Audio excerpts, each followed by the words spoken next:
ఎందుకంటే ప్రతి మహిళ కూడా ఇల్లు ఉండాలి, పేద మహిళ అని ఎంతో కలలు కంటది. అలాంటి కళని చంద్రబాబు నాయుడు ఎప్పుడైనా సాకారం చేశాడా? 14 సంవత్సరాల ముఖ్యమంత్రి, 40 సంవత్సరాల ఇండస్ట్రీ అని చెప్పుకుంటాడే, పేదవాళ్ళ గురించి ఆలోచించాడా? ఇదే చీరాల్లో ఎంతో మందికి ఇళ్ల స్థలాలు లేక, ఇల్లు లేక ఎన్నోసార్లు మా దృష్టికి తీసుకొచ్చినారు, కానీ చేయలేని పరిస్థితి. ఈరోజు జగనన్న ప్రభుత్వంలో మన చీరాల విషయం తీసుకుంటేనే వేలాది మందికి ఈరోజు ఇళ్ల స్థలాలు ఇచ్చి ఇల్లు కట్టించడం జరిగింది. అదే జగనన్న ప్రభుత్వం అంటే, పేదల ప్రభుత్వం, అక్క చెల్లెమ్మల ప్రభుత్వం. మరి అక్క చెల్లెమ్మలకి ఈరోజు ఒక్కొక్క అక్క చెల్లెమ్మకి 10 లక్షలు 15 లక్షల ఆస్తిని వాళ్ళ చేతుల్లో పెట్టారు ముఖ్యమంత్రి జగన్మోహన్ రెడ్డి గారు. వాళ్ళ పిల్లల చదువు కోసం ఈరోజు పాటుపడుతున్నారు. 15,000 రూపాయల అమ్మఒడి, ఈరోజు నాడు నేడు, వసతి దీవెన, విద్యా దీవెన అని చెప్పి విద్యా విధానంలో ఎన్ని మార్పులు తీసుకొచ్చారు. చంద్రబాబు నాయుడు ఏ రోజైనా మన పేదవాళ్ళ గురించి, పేదల పిల్లల చదువుల గురించి ఆలోచించాడా? ఈరోజు మన ముఖ్యమంత్రి పేద పిల్లలు ఇంగ్లీష్ మీడియం చదవాలి, రేపు ఉన్న స్థాయిలో వాళ్ళు ఉద్యోగాలు చేయాలి, దేశ విదేశాల్లో ఉద్యోగాలు చేయాలి, వాళ్ళ భవిష్యత్తులు బాగుండాలని చెప్పి ఆలోచించినటువంటి ముఖ్యమంత్రి జగన్మోహన్ రెడ్డి గారు. ఏదో చంద్రబాబు నాయుడు ఎవరికి వంత పడ్డాడు? ఏదైతే మరి ఇది నారాయణ చైతన్య కాలేజీలకు వంతపాడి మరి మన గవర్నమెంట్ పాఠశాలలన్నింటి కూడా నిర్వీర్యం చేసినటువంటి సందర్భాలు. ఈరోజు వైద్య విధానంలో కూడా ఎన్ని నూతన మార్పులు తీసుకొచ్చారు ముఖ్యమంత్రి గారు. ప్రతి పేదవానికి ఈరోజు ప్రతి ఇంటికి, ప్రతి సచివాలయానికి జగనన్న ఆరోగ్య సురక్ష ద్వారా కూడా ఎన్నో టెస్టులు చేయడం, వాళ్ళకి మందులు ఇవ్వడం. మరి జగనన్న ప్రభుత్వంలో ప్రతి ఒక్కటి కూడా ఈరోజు ప్రతి ఒక్క వర్గం కూడా సంతోషంగా ఉండడానికి తీసుకున్నటువంటి మార్పులు.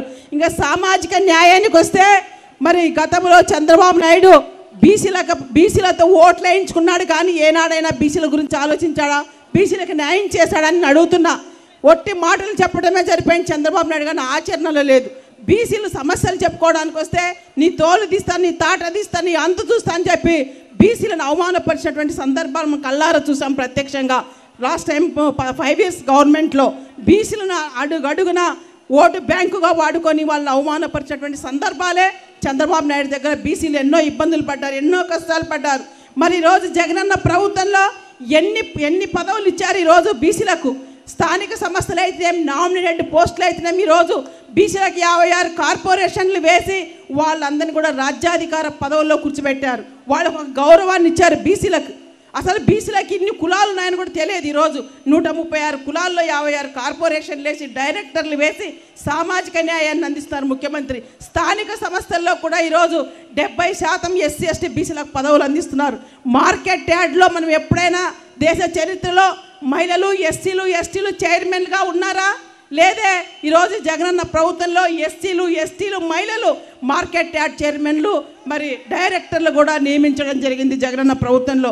అంటే బీసీలకి, ఎస్సీలకి, ఎస్టీలకి రాజ్యాధికార పదవులు ఇస్తూ వాళ్ళు మీరే పాలకులు, మీరే అని చెప్పి ఈరోజు వాళ్ళకి అంత విలువిస్తున్నటువంటి ముఖ్యమంత్రి జగనన్న. కాబట్టి ఇవన్నీ కూడా మనం గుర్తుపెట్టుకోవాలి. ఎందుకంటే మన బీసీల గురించి, మన ఎస్సీల గురించి, మన ఎస్టీల గురించి మనం ఒకటే ఆలోచించాలి. లాస్ట్ టైము చంద్రబాబు నాయుడు ప్రభుత్వంలో ఎస్టీలకి ఒక మంత్రిత్వ శాఖ కూడా ఇవ్వలేదు 5 సంవత్సరాలకి. మరి మైనార్టీలకు కూడా ఒక మంత్రిత్వ శాఖ ఇవ్వలేదు చంద్రబాబు నాయుడు. మరి ఎక్కడ ఉంది వాళ్ళకి మైనార్టీలపైన, ఎస్టీలపైన, దళితులపైన ప్రేమ ఉందని అడుగుతున్నారు చంద్రబాబు నాయుడుకి. ఒట్టి మాటలు చెప్పడం, మన కులాలను మోసం చేయడం, దగా చేయడం, ఓట్లు వేయించుకోవడం, గద్దెనెక్కడం, దోచుకోవడం, దాచుకోవడమే చంద్రబాబు నాయుడు పనిగా పెట్టుకున్నాడు. కానీ మరి మన ప్రజల గురించి, మన వర్గాల గురించి ఏ రోజైనా ఆలోచించాడా? ఈరోజు మన ముఖ్యమంత్రి, మన జగనన్న మన పేద వర్గాల గురించి ఈరోజు ఎంత ఆలోచిస్తున్నాడు.